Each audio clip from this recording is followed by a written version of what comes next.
देखिए question number 6, ध्यान से पढ़िए। Which reagent will you use for the following reaction. यहाँ जो मॉलिक्यूल है CH3 CH2 CH3 अब इस मॉलिक्यूल की खास बात क्या है, क्योंकि केमिस्ट्री कहीं ना कहीं मॉलिक्यूलर साइंस है, तो मॉलिक्यूल पकड़ने हमको आना चाहिए। जब मॉलिक्यूल हम पकड़ना सीख लेंगे, रिजल्ट सीख लेंगे, तो केमिस्ट्री खत्म हो जाएगी। अब यहां हम देख रहे हैं कि ये मॉलिक्यूल टोटली नॉन पोलर है। नॉन पोलर मॉलिक्यूल में फ्यूजन कैसा होता है? होमोलिटिक होता है। और होमोलिटिक फ्यूजन के परिणाम स्वरूप बनता क्या है? तो होमोलिटिक फ्यूजन के परिणाम स्वरूप बनता है आपका फ्री रेडिकल। फ्री रेडिकल की स्टेबिलिटी क्या होती है? तो फ्री रेडिकल की स्टेबिलिटी होती है 3:2:1। प्रिंसिपल कौन सा काम करता है? प्रिंसिपल काम करता है आपका हाइपर कंजुगेशन का। अब हम लोग आते हैं कि फ्री रेडिकल रिएक्शन को हम लोग कहते क्या है? तो फ्री रेडिकल रिएक्शन का नाम है हेल्पर रिएक्शन। हेल्पर का मतलब हो गया heat, electricity, light, peroxide, any radiation. तो ये मॉलिक्यूल फ्री रेडिकल रिएक्शन में जाएगा। अब हमको हीट या लाइट कुछ ऐसा मिलना चाहिए, तो हम देख रहे हैं ऑप्शन नंबर 1 में क्लोरीन प्लस यूवी लाइट ये दिया हुआ है, और ये फ्री रेडिकल की शर्त को पूरा कर रहा है, इसलिए ऑप्शन हमारा सही होगा। क्वेश्चन नंबर 7 में आता है arrange the flowing compounds in increasing order of their densities. Density यहां दिखा रहा है। डेंसिटी मॉलिक्यूल में किस पर डिपेंड करता है? तो डेंसिटी की डिपेंडेंसी कई फैक्टर पर होती है। एक फैक्टर हमारा सिमेट्री भी है, लेकिन ये जो सवाल बना हुआ है ये सिमेट्री से जुड़ा हुआ सवाल नहीं है, क्योंकि हम देख रहे हैं क्या कि क्लोरीन जो है मेटा पोजीशन पर दिया हुआ है 2 जगहों पर, अर्थात ये सिमेट्री से जुड़ा हुआ नहीं है। तो किस बात से इसका जुड़ा हो? अब ये जुड़ेगा वांडर वाल फोर्स से। यहां जो फोर्स है आपका, जो मॉलिक्यूल के बीच में फोर्स लगेगा इंटर पार्टिकल फोर्स, वह वांडर वाल है। और वांडर वाल फोर्स क्या होता है? मोलर मास पे डिपेंड करता है। और किस रूप में डिपेंड करता है? जितना ज्यादा मोलर मास होगा उतना ज्यादा वांडर वाल फोर्स होगा। यहां हम देख रहे हैं सिंपल बेंजीन है तो इसका मोलर मास कम है, क्लोरीन जुड़ गया तो मोलर मास बढ़ गया, 2 क्लोरीन जुड़ गया मोलर मास और ज्यादा बढ़ गया, ब्रोमीन और क्लोरीन जुड़ गया तो ब्रोमीन का मोलर मास हमेशा क्लोरीन से ज्यादा होता है। तो अल्टीमेटली मोलर मास ज्यादा कहां हो रहा है? ऑप्शन डी में। उसके बाद कौन आ रहा है? Option C. उसके बाद कौन आ रहा है? बी। और आखिरी में कौन आ रहा है? ए। तो डेंसिटी का ऑर्डर क्या बन जाएगा? A B C D. Option number 1, B is greater than A, C is greater than B, D is greater than C। ये क्लियर है? इसके बाद हम लोग आते हैं क्वेश्चन नंबर 8 पे। क्वेश्चन को देखिए arrange the following compounds in increasing order of their boiling points. अब यहां आइसोमर का जो बात है वो हमको समझना पड़ेगा। आइसोमर्स क्या होते हैं? तो मॉलिक्यूलर शेप को स्फेरिकल बनाते हैं, स्फेरिकल स्ट्रक्चर में बदलते हैं। तो स्फेरिकल स्ट्रक्चर में जब बदलेंगे तो सरफेस एरिया क्या होगी? सरफेस एरिया घट जाएगा। और जब सरफेस एरिया घट जाएगा तो बॉइलिंग पॉइंट क्या होगा? बॉइलिंग पॉइंट आपका डिक्रीज कर जाएगा। बॉइलिंग पॉइंट डिक्रीज किया तो जब हम आइसोमेरिज्म का केस देखेंगे तो सबसे कम बॉइलिंग पॉइंट 3 डिग्री का आएगा, उसके बाद 2 डिग्री आएगा, उसके बाद 1 डिग्री आएगा। अब इसी को आधार मान के हम अपने ऑप्शन पे काम करते हैं। तो हमारा ऑप्शन देख रहे हैं ये 2 degree, sorry, arrange the flowing compounds increasing order of their boiling points. यहाँ 2 लगा हुआ है, 2 डिग्री है, ये आपका सिंपल है, ये 3 डिग्री है। तो सी का बॉइलिंग पॉइंट सबसे कम होगा जो ऑप्शन नंबर 3 में आपको दिख रहा है। ऑप्शन नंबर ए इसके बाद आएगा क्योंकि ये 2 डिग्री है और 1 डिग्री आपका बी है, तो बी सबसे ज्यादा बॉइलिंग पॉइंट इसका होगा। अब आते हैं क्वेश्चन नंबर हम लोग 9 को। 9 क्वेश्चन को देखिए एसिमेट्रिक कार्बन एटम पूछ रहा है। तो एसिमेट्री की मतलब क्या होता है? एसिमेट्रिक कार्बन एटम का मतलब क्या है? कोई भी कार्बन जो डिफरेंट ग्रुप से जुड़ा हो, जैसे मान लिया ये ए से जुड़ा है, बी से जुड़ा है और यहाँ एक्स और वाई से जुड़ गया है, तो चारों एटम्स इसके क्या है, अलग हैं। जब चारों एटम अलग हो जाते हैं कार्बन के साथ तो इसे हम लोग कहते हैं एसिमेट्रिक या कायरल कार्बन एटम। अब यहाँ एग्जाम्पल में हम देखेंगे कि चारों ग्रुप कहाँ कहाँ अलग हो रहे हैं। यहाँ ब्रोमीन है, क्लोरीन है, हाइड्रोजन है, आयोडीन है, सारे के सारे अलग हैं। यहाँ डी है, Cl है, Br है, I है, ये भी सारे अलग है। फिर यहाँ देखते हैं C2H5 है, CH3, ये दोनों अलग है, मिथाइल है, इथाइल है। उसके बाद हाइड्रोजन है, हाइड्रोक्सिल है, तो हम कह सकते हैं ये भी कायरल है। फिर यहाँ जब देखते हैं तो दो हाइड्रोजन एटम दिखाई दे रहा है, अर्थात डी जो है कायरल एटम नहीं है, सिमेट्रिक मॉलिक्यूल नहीं है। तो हमारा ऑप्शन क्या हो जाएगा, ऑप्शन हो जाएगा 2, ए बी सी, ये तीनों कायरल हैं, सिमेट्रिक है, लेकिन डी हमारा सिमेट्रिक नहीं है क्योंकि उसमें दो हाइड्रोजन एटम दिखाई दे रहा है। Question number 10, which of the following structures is enantiomeric with the molecule A. Enantiomers क्या होता है, पहले इस बात को समझिए। एनांटियोमर वह होता है जो रेसिमिक मिक्सचर तैयार करे।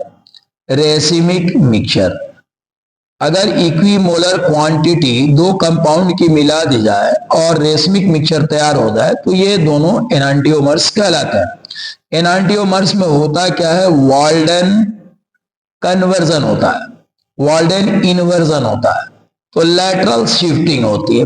एक छोटे शब्दों में कहा जाए तो लैटरल शिफ्टिंग होगी। तो लैटरल शिफ्टिंग में क्या होगा कि साइड के जो ग्रुप हैं वो अपने को बदल लेंगे। अब जैसे ये ग्रुप आपको दिया गया, इसमें आप देखिए CH3 लगा है और C2H5 लगा है। अब इसमें क्या हो जाएगा, CH3 C2H5 की जगह पर आएगा और CH3 की जगह पर C2H5 चला जाएगा, यही इसका एनांटियोमर्स होगा। अब ये कंडीशन कहाँ मिल रही है, तो ऑप्शन नंबर 1 में मिल रही है। CH3 और C2H5 अपना पोजीशन बदल चुके हैं, ये एनांटियोमर है और ये हमारा करेक्ट आंसर है।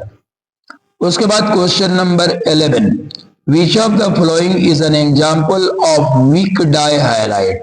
तो वीक डाइहैलाइड, जम डाइहैलाइड, पहले इस कॉन्सेप्ट को जानना होगा। तो वीक डाइहैलाइड की बात अगर हम करें, जैसे मान लीजिए 3 कार्बन एटम है और वीक की हम बात करते हैं, वीक का मतलब होता है विसिनल। विसिनल का हो गया आसपास के कार्बन एटम पर आना। एडजेसेंट कार्बन एटम पर जब क्लोरीन लगते हैं तो ये वीक कहलाता है। एक कार्बन पर जब क्लोरीन जमा हो जाए, जैसे यहां मैं केस बना रहा हूं, Cl यहां आ जाए, Cl यहां आ जाए, तो ये जम डाइहैलाइड हो जाएगा। और इसी के टर्मिनल पॉइंट्स पे अगर लग जाते हैं ग्रुप तो ये हो जाता है अल्फा ओमेगा। तो यहां हम देखें कि इसमें कौन वीक है, तो 1,2 डाइक्लोरोइथेन, बहुत क्लियर है क्योंकि क्लोरीन का पोजीशन 1 कार्बन है और 2 कार्बन है, मतलब एडजेसेंट कार्बन एटम्स पर क्लोरीन लगा हुआ है, तो ये ऑप्शन हमारा सही ऑप्शन होगा।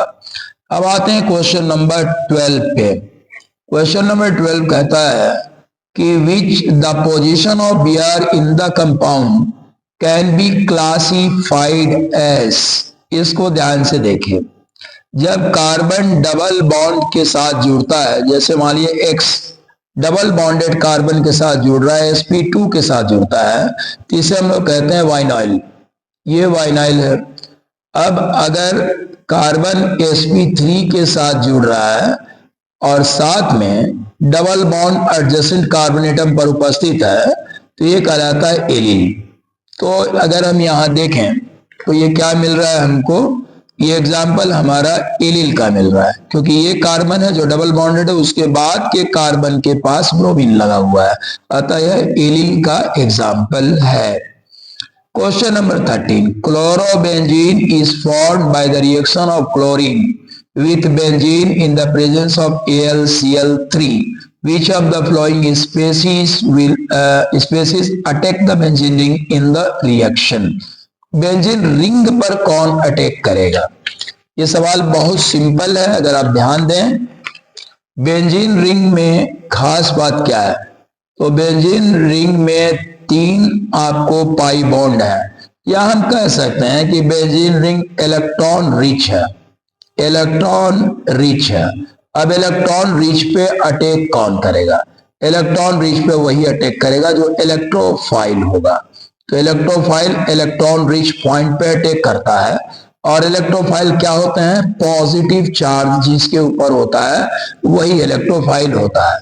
अब यहाँ जो आयरन AlCl3 आपको दिया गया है, तो AlCl3 आप जान रहे हैं कि ये लुईस एसिड है, और लुई एसिड यहाँ जो दो क्लोरीन है इस क्लोरीन के साथ रिएक्शन करेगा और इसके बॉन्ड को तोड़ेगा, दो इलेक्ट्रॉन के साथ इसको हटाएगा, जिससे कि ये अपना ऑक्टेट पूरा कर ले। तो AlCl4 बना।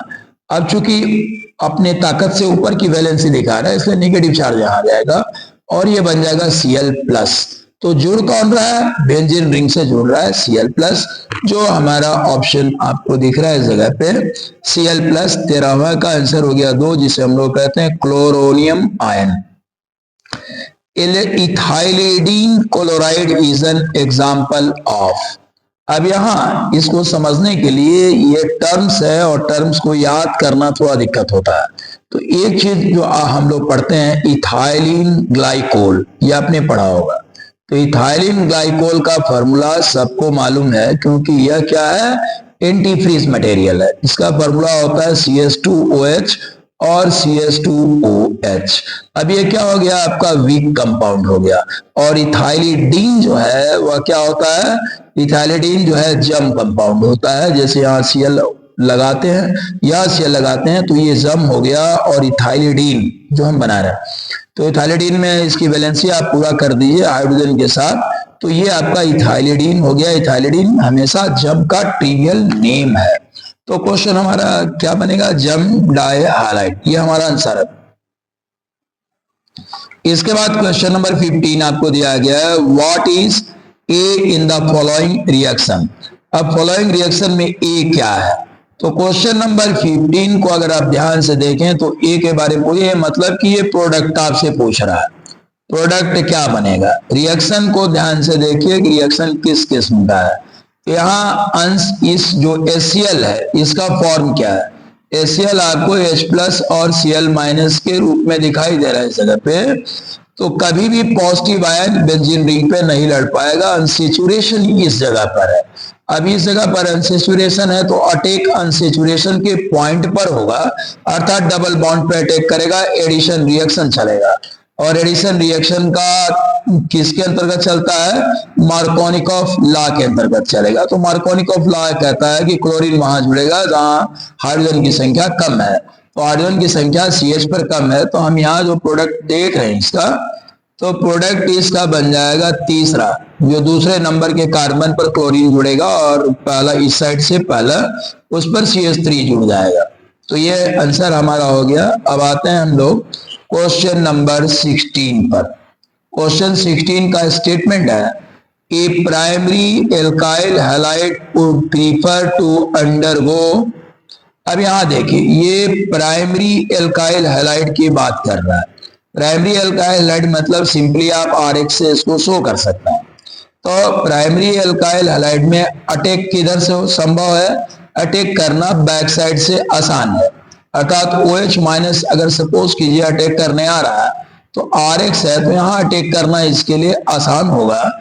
इसलिए प्राइमरी एल्काइल हैलाइड के लिए SN2 mechanism the best mechanism है। तो हम आंसर अपना बनाएंगे SN2 रिएक्शन। तो आपको समझ में आ गया होगा क्योंकि इसमें स्टेरिक हिंड्रेंस नहीं मिलता है, इसलिए SN2 रिएक्शन में ये जाएगा। इसके बाद आ रहा है, विच of the following alkyl halides will undergo SN1 reaction most rapidly. अब एक सवाल जो यहाँ बना है मोस्ट रैपिडली, इसको समझना होगा। आपको मालूम है कि SN1 रिएक्शन चलता किसमें है? 3 डिग्री बेस्ट मॉलिक्यूल्स है। यहाँ चुनौती ये मिली है कि जितने भी ऑप्शन दिए गए हैं सब पर 3 डिग्री लगा हुआ है और यही हमारे लिए आसानी भी है। तो हम देखते हैं कि आयोडीन, यहाँ आयोडीन ऑप्शन नंबर 4 पे आप देखेंगे तो आयोडीन मिल रहा है, यानी ऑप्शन करेक्ट कौन हो रहा है? CH3 होल 3 C और I। अब यहाँ इनर्ट पेयर इफेक्ट काम करता है और इनर्ट पेयर इफेक्ट के कारण ये बॉन्ड लेंथ जो है सबसे बड़ा हो जाता है। अब बड़ा बॉन्ड लेंथ होने के कारण ये अनस्टेबल हो जाता है और अटैक आसान होता है। तो हम कहेंगे कि कौन सा आंसर है हमारा? Answer number 4। अब आते हैं क्वेश्चन नंबर 18 पे, 18 पे, which is the correct IUPAC name for. अब इसमें करेक्ट IUPAC नेम क्या है, ये जरा सा टेक्निकल कंपाउंड है और ध्यान देने की जरूरत है। ये लिखा है CH3, यहाँ है CH, और ये जो C2H5 दिया है इसको फैलाना पड़ेगा। इसको हम फैलाते हैं तो ये बन गया CH2, ये हो गया हमारा CH3, और यहाँ बन गया CH2 और ये हो गया Br। अब नियम ये कहता है कि जो सबसे लंबा कार्बन चैन होगा वही मेन चैन होगा। तो फंक्शनल ग्रुप हमारा Br यहाँ जुड़ा है, इसलिए हम काउंटिंग इधर से करेंगे। तो 1 2 3 4। अब नाम आप देख सकते हो, नाम क्या बनेगा, 1 ब्रोमो 2 मिथाइल, और टोटल नंबर ऑफ कार्बन कितना हो रहा है, तो 1 2 3 4 हो रहा है। तो ये आ जाएगा हमारा ब्यूटेन। 1 ब्रोमो 2 मिथाइल और 1 ब्रोमो 2 मिथाइल ब्यूटेन। ये अभी आंसर हम देखते हैं कि कहाँ हमको दिया हुआ है। तो 1 ब्रोमो 2 मिथाइल ब्यूटेन जो ऑप्शन नंबर 3 है, ये हमारा करेक्ट ऑप्शन है। अब क्वेश्चन नंबर 19 को देखें।